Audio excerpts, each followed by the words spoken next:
24/7 Teachers Training, a lesson-by-lesson tutorial for homogeneous teaching. We are an EdTech textbook publisher.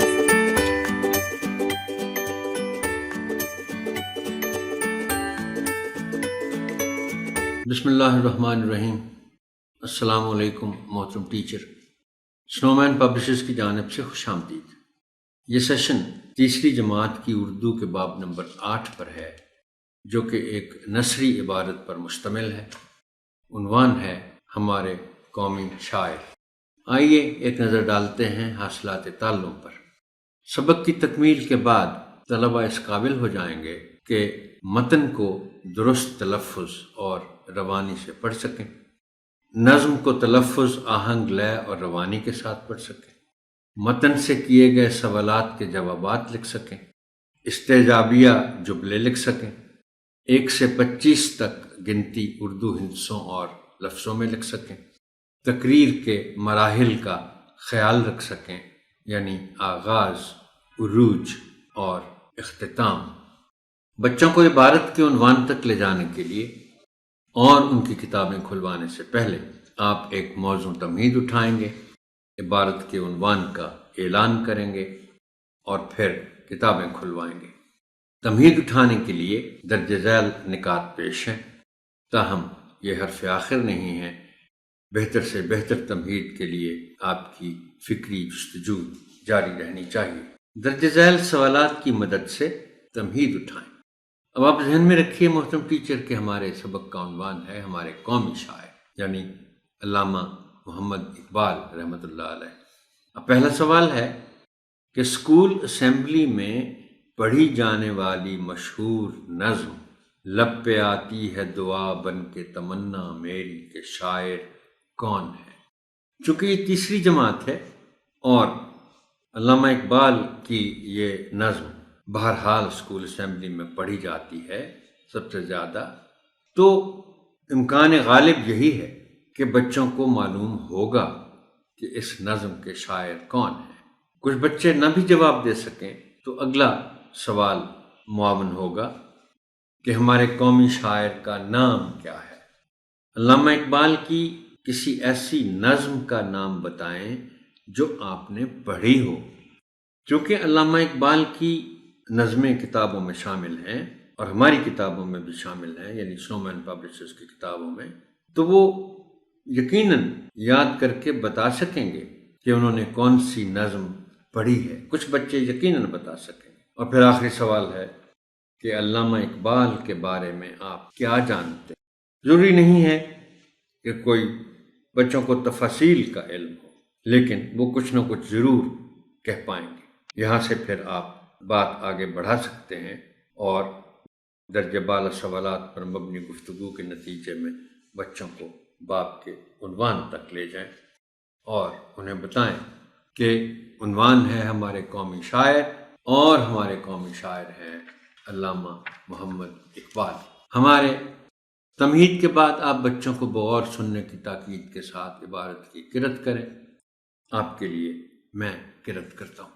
علامہ محمد اقبال رحمۃ اللہ علیہ ہمارے قومی شاعر ہیں۔ آپ کی شاعری میں امت مسلمہ کے ہر بچے، بوڑھے اور نوجوان کے لیے ایک پیغام ہے۔ علامہ محمد اقبال کو شاعر مشرق اور حکیم الامت کے القابات سے یاد کیا جاتا ہے، کیونکہ آپ نے اپنی شاعری، تحریر اور تقریر کے ذریعے مسلمانوں کو بیدار کیا۔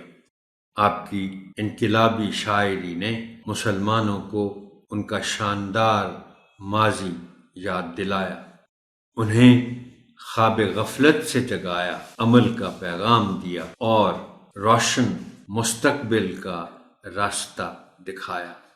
علامہ محمد اقبال کو مصور پاکستان بھی کہا جاتا ہے، کیونکہ آپ نے سب سے پہلے بر صغیر کے مسلمانوں کے لیے الگ، آزاد اور خود مختار وطن کا تصور پیش کیا۔ ان کے اس خواب کی تعبیر پاکستان کی صورت میں سامنے آئی۔ ہمارے قومی شاعر علامہ محمد اقبال رحمۃ اللہ علیہ 9 نومبر 1877 عیسوی کو سیالکوٹ میں پیدا ہوئے۔ آپ کے والد کا نام شیخ نور محمد تھا۔ آپ نے ابتدائی تعلیم سیالکوٹ سے ہی حاصل کی۔ مشن ہائی اسکول سے میٹرک اور مرے کالج سیالکوٹ سے ایف اے کیا۔ یہی وہ کالج ہے جہاں انہیں مولوی میر حسن جیسے شفیق اور لائق استاد سے فیض حاصل کرنے کا سنہری موقع ملا۔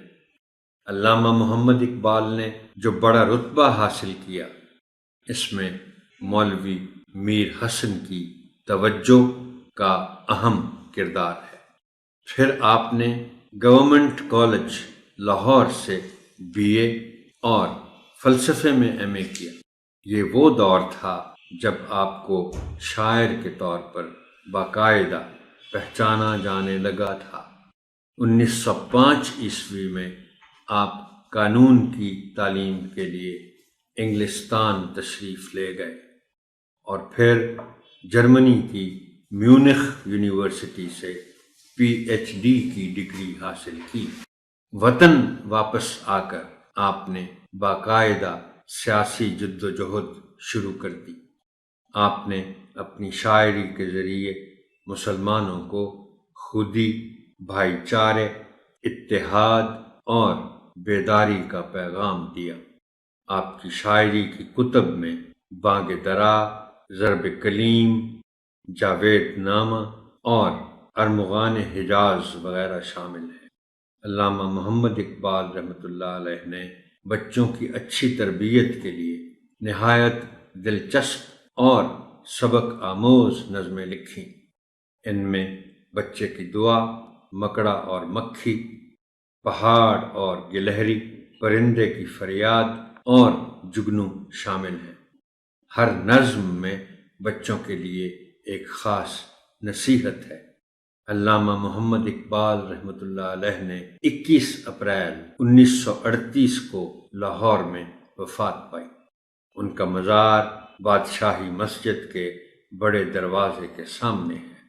سینکڑوں لوگ روزانہ وہاں فاتحہ خوانی کرنے آتے ہیں۔ اب طلباء سے باری باری عبارت کی قرأت کروائیے، مناسب وقفوں میں تلفظ کی درستی کیجیے اور صحیح تلفظ کی ادائیگی کی مشق بھی کروائیے۔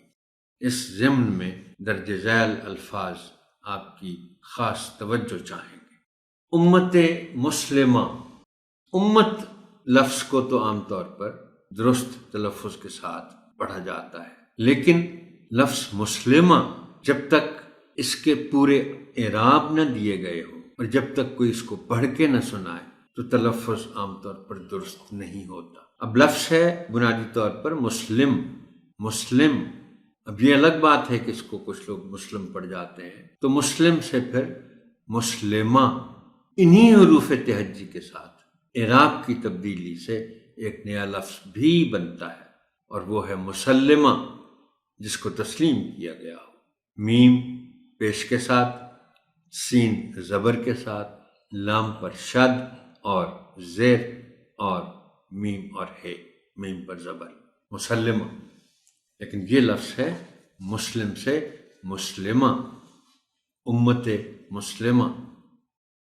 مشرق، اس لفظ کا پہلے بھی ذکر ہو چکا ہے، بس ذرا رے کے نیچے زیر کا خاص خیال رکھا جانا چاہیے۔ مشرق، انقلابی، یہ لفظ انقلاب سے نکلا ہے، اور اس میں خاص نقطہ صرف یہ ہے کہ کاف کے نیچے زیر ہے، جس کا خیال رکھا جانا چاہیے۔ انقلابی۔ مصور، محترم ٹیچر، یہ لفظ بڑا خاص ہے، اس لیے کہ انہی حروف تہجی کے ساتھ چونکہ دو الفاظ استعمال ہوتے ہیں، واو کے نیچے زیر کے ساتھ اور واو پر زبر کے ساتھ، یہ دو الگ الگ الفاظ ہیں۔ شد دونوں صورتوں میں موجود ہے، لیکن معنی میں بہت فرق آ جاتا ہے۔ مصور جو ہے یہ تصویر بنانے والے کو کہتے ہیں، اور مصور جس کی تصویر بنائی گئی ہو اسے کہتے ہیں۔ وہ کوئی نظارہ بھی ہو سکتا ہے، منظر ہو سکتا ہے، کوئی شخص ہو سکتا ہے۔ مصور اور مصور دونوں کو بہت احتیاط سے استعمال کیا جانا چاہیے۔ میں پھر سے ایک دفعہ بتا دیتا ہوں کہ مصور تصویر بنانے والا، اور مصور جس کی تصویر بنائی جائے یا بنائی گئی ہو۔ میں ایک اور لفظ کا بھی ذکر کرنا چاہتا ہوں جو بالکل اس طرح کا ہی ہے، اس میں بھی زیر اور زبر کے ساتھ معنی بالکل بدل جاتے ہیں، اسی طرح بدلتے ہیں جس طرح مصور اور مصور میں بدلے ہیں، اور وہ لفظ ہے منتظر۔ منتظر، اور دوسرا لفظ ہے منتظر۔ اب منتظر کے معنی ہے انتظار کرنے والا، اور منتظر کے معنی ہے جس کا انتظار کیا جا رہا ہو یا جس کا انتظار کیا گیا ہو۔ ایک علامہ اقبال پر ہی چونکہ یہ باب ہے تو میں لفظ منتظر اور منتظر کے حوالے سے علامہ اقبال ہی کا ایک شعر آپ کے لیے پڑھتا ہوں، جس میں لفظ منتظر استعمال ہوا ہے، لیکن جن لوگوں کو نہیں معلوم کہ زیر اور زبر کے ساتھ معنی میں کتنا فرق پڑ جاتا ہے، وہ اسے منتظر پڑھ جاتے ہیں، منتظر کو۔ اور وہ شعر یہ ہے کہ کبھی اے حقیقت منتظر نظر آ لباس مجاز میں، کہ ہزاروں سجدے تڑپ رہے ہیں میری جبین نیاز میں۔ اب یہ منتظر ہے۔ منتظر اگر آپ کوئی کہہ دے گا تو وہ نہ صرف معنی تبدیل کر دے گی یہ چیز، بلکہ میں اس کو بڑی زیادتی سمجھتا ہوں۔ تصور واو کے اوپر شد کے ساتھ پیش ہے اور اس کا خیال رکھا جانا چاہیے۔ تصور ابتدائی، پڑھتے ہوئے تے پر جزم استعمال کر دی جاتی ہے۔ لفظ چونکہ ابتدا ہے، ابتدا نہیں ہے، اسے ابتدائی ہی پڑھنا چاہیے۔ توجہ، درست بولنے والے لوگ بھی موجود ہیں مگر توجہ بھی لوگ پڑھ جاتے ہیں۔ توجہ، اہم پر شاید پچھلے سے پچھلے باب میں بات ہو گئی تھی، اور بڑی تفصیل سے میں نے آپ کو بتایا تھا کہ یہ تو 3 حرفی لفظ ہے، کچھ 2 حرفی الفاظ میں بھی دوسرے حرف پر شد استعمال ہوتی ہے، جیسے رب ہے، کل ہے، جد و جہد، جد و جہد، جہد۔ اب اس میں 2 باتیں میں آپ کی خدمت میں پیش کرنا چاہتا ہوں۔ ایک تو یہ کہ یہ جو لفظ جہد ہے اس کی ہے پر جزم ہے، یاد رکھیے گا، جہد نہیں ہے، اس کی ہے پر جہد جو ہے اس کی ہے پر جزم ہے۔ اور دوسری جو خاص بات میں آپ کی خدمت میں عرض کرنا چاہتا ہوں وہ یہ ہے کہ اس کے تلفظ 2 طرح درست ہے۔ یہ جو اس میں لفظ ہے نا جوہد، جس کو میں نے پڑھا، وہ جہد بھی ٹھیک ہے، آپ اس کو جد و جہد بھی پڑھ سکتے ہیں اور جد و جہد بھی پڑھ سکتے ہیں۔ اتحاد، تے پر شد اور اس کے نیچے زیر، اس کا خاص طور پر خیال رکھا جانا چاہیے۔ کتب، کتب نہیں جیسے کہ لوگ، کتب اور چیز ہے۔ اگر آپ لکھا ہوا نہیں پڑھ رہے، یعنی لکھا ہوا سامنے نہیں ہے دیکھنے والے کے، اور آپ صرف ایک لفظ بولتے ہیں مثال کے طور پر کتب، تو اس کے معنی ولی اللہ کے ہو جاتے ہیں۔ کتب، یہ جو لفظ ہے یہ ہے کتب، کتاب کی جمع کتب۔ گلہری، گاف کے نیچے زیر ہے، گلہری نہیں پڑھنا اس کو۔ فاتحہ، فاتحہ خوانی پڑھنا۔ اب یہ جو لفظ ہے نا فاتحہ، اس کا ذکر تفصیل کے ساتھ مجھے یاد ہے اس کتاب کے پہلے باب میں ہوا تھا، اس کی تمہید کے حوالے سے۔ جب حمد کے بارے میں بات کر رہا تھا آپ سے، تو عام گفتگو میں لوگ اس کو فاتحہ پڑھ جاتے ہیں، یعنی تے کے نیچے زیر کو بھی نمایاں نہیں کرتے اور ہے کی زبر کو بھی نمایاں نہیں کرتے۔ درست پڑھا جانا چاہیے، اور درست لفظ ہے فاتحہ خوانی، فاتحہ۔ طلباء کو مشکل الفاظ کے معنی بتائیے، سمجھائیے اور تختہ تحریر پر لکھیے۔ آپ کی آسانی کے لیے چند الفاظ اور ان کے معنی ذیل میں پیش کیے جا رہے ہیں۔ حکیم الامت، قوم کا فلسفی، غفلت، بے خبری، بے پرواہی، مصور، تصویر بنانے والا، بیدار کیا، جگایا۔ اور یہ جو لفظ بیداری ہے محترم ٹیچر، یہ ضروری نہیں ہے کہ بندہ کوئی جسمانی طور پر نیند کی حالت میں ہو تو ہم اس کو بیدار کریں، وہ بھی درست ہے، لیکن یہ لفظ دونوں معنوں میں استعمال ہوتا ہے۔ کوئی شخص جاگتے ہوئے بھی تو سو سکتا ہے نا، کسی خیال سے سو جائے، کوئی فکر اس کو ہونی چاہیے، وہ فکر نہ کرے۔ لاپرواہی بھی ایک نیند کی حالت ہے، تو اس حالت سے نکالنے کو کہتے ہیں بیدار کرنا۔ فیض، فائدہ، بھلائی، رتبہ، مقام، دور، وقت، زمانہ، ٹائم پیریڈ، جد و جہد، کوشش، زیادہ کوشش، سخت کوشش۔ اور جد و جہد میں جو ایک اور معنی پنہاں ہے وہ یہ ہے کہ یہ جد و جہد ایک اس میں طوالت کا عنصر بھی موجود ہے، یعنی کوشش تو یہ بھی ہے نا کہ آپ نے کوشش کی اور کوئی وزن اٹھا لیا۔ اب وزن اٹھانے کے ساتھ شاید جد و جہد کا استعمال نہ ہو سکے، یہ کچھ لمبے وقت کے لیے اس طرح کا تاثر پیش کرتی ہے۔ خودی، خود کی پہچان، یہ بہت مشکل کام ہے۔ لوگ دوسروں کو جاننے کا دعویٰ تو کرتے ہیں، اور یہ خودی چونکہ علامہ محمد اقبال کا بالکل ایک اہم ان کا نظریہ ہے خودی کا، یہی وہ کانسیپٹ ہے، یہی وہ تصور ہے جس کی وجہ سے وہ مغربی دنیا میں پہچانے گئے۔ خود کو پہچاننا نہیں پہچانتے لوگ۔ وہ ایک شعر یاد آ رہا ہے کہ آپ کے لیے ہے، نہیں آپ آسان شعر ہے، آپ بچوں سے بھی ذکر کر سکتے ہیں۔ خودی کی تفصیل جب بتانے کا موقع آئے کہ سب مجھے جانتے ہیں لیکن میں آج تک خود سے آشنا نہ ہوا۔ اتحاد، میل جول، اکٹھ، کتب، کتاب کی جمع، سبق آموز، سبق سکھانے والا، اور فاتحہ خوانی، مردے کی روح کو ثواب پہنچانے کے لیے الحمد وغیرہ پڑھنا۔ بند کتابوں کے ساتھ پہلے آپ عبارت کا مفہوم بیان کریں اور پھر طلباء کو خاموش قرأت کا وقت دیں۔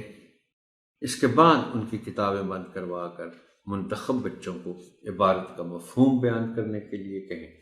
بہتر تفہیم کے لیے طلباء کو بتائیں کہ علامہ اقبال نے مسلمانوں کو ان کا شاندار ماضی کس طرح یاد کروایا۔ علامہ اقبال نے بہت سی نظمیں ایسی ہیں جن میں مسلمانوں کو بتایا کہ آپ کے آباء و اجداد کس طرح کے لوگ تھے جنہوں نے دنیا کو فتح کیا، جنہوں نے بہت ترقی کی، آپ ان سے ہی سیکھ لو۔ علامہ اقبال کو مصور پاکستان کیوں کہا جاتا ہے، یہ بات آپ بتائیں بچوں کو، کہ انہوں نے ایک پاکستان کا تصور پیش کیا، بلکہ انہوں نے اس حد تک یہ تصور پیش کیا کہ جغرافیائی طور پر کون سے ایسے علاقے ہیں جن کو ایک آزاد مسلمان ریاست کے طور پر الگ کیا جا سکتا ہے، آزادی دی جا سکتی ہے۔ علامہ اقبال کی بچوں کے لیے لکھی گئی نظموں کی کیا اہمیت ہے؟ اہمیت یہ ہے کہ انہوں نے کچھ اخلاقی سبق اس میں دیے ہیں۔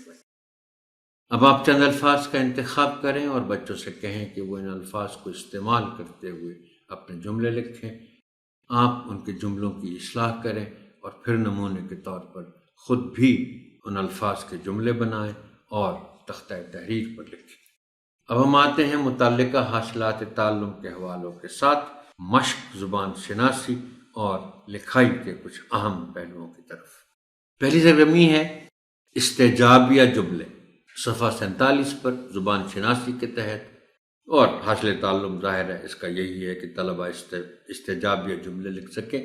اب اس میں جملے سمجھ جائیں گے بچے، باقی آپ تفاصیل جو بتائیں گے وہ بھی سمجھ جائیں گے، لیکن دو باتیں بہت ضروری ہیں اس میں۔